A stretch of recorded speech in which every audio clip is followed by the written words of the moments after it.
How do you see AI impacting the family office, and what should firms be thinking about in this area? I think the nature of work in the family office is going to be fundamentally different 18 to 24 Yeah, months from now. There are a lot of things that people do in family offices today that if you need 10 people to do it today, you're going to need one person to do it a year and a half from now. And I think these things fall into two different or maybe three buckets. The first is just mundane stuff, processing invoices, bringing in documents, having those documents tagged, indexed, sorted, bringing in manager statements and creating mark-to-markets, updating the value of the assets based on those manager statements. All of those things, and reconciling your bank accounts. Name, anything that is kind of a predictable, repeatable process. AI is going to make those jobs go away, and then you're going to have something where it's more like somebody is watching the AI, and if the AI runs into a problem, the person will push things along rather than somebody actually doing the work. An analogy for this is my son's a trader, and in the old days, people would make trades and they'd figure out what they wanted to do. They'd call the broker and do the right. trade. Today, Jim has a team of people and they write software and the software does the trading and they just watch it, make sure it's doing what they want it to do. And I think that's where the family office world is going. The other piece of this is what's come about from the chat GPT world. Imagine a case where every time you get a new document, instead of you spending hours or however long reading it, summarizing it, try to organize it, you create for every type of document, you create a prompt.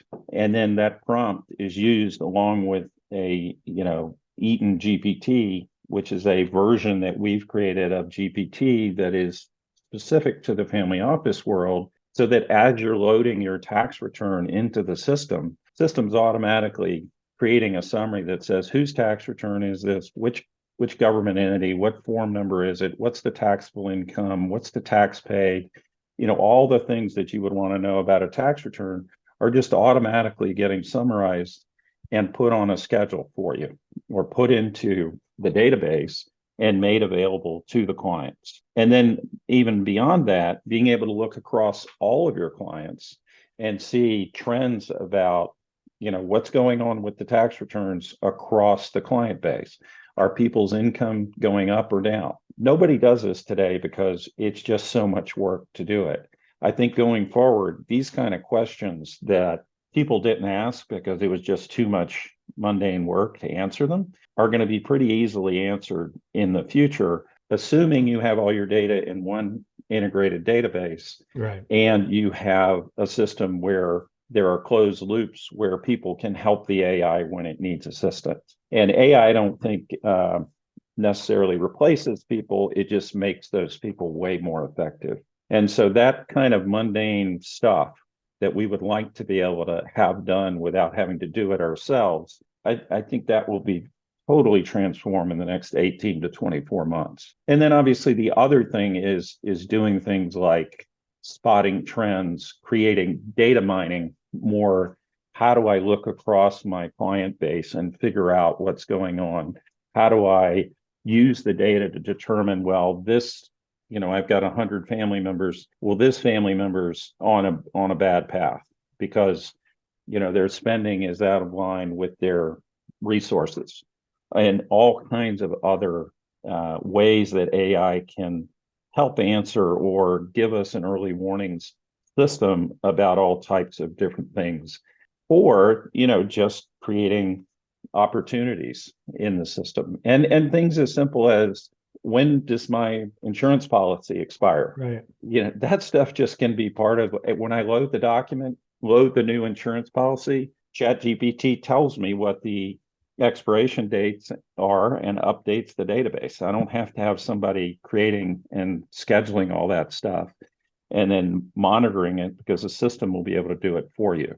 That's a hugely broad subject, but I do think that the difference between, as an example, we use a invoice processing tool that Microsoft created. And 2 years ago, we tried to do this. And the best in class software at the time was right about 70% of the time. which is really not good enough Yeah, for not good people to enough, want to right? mess with it.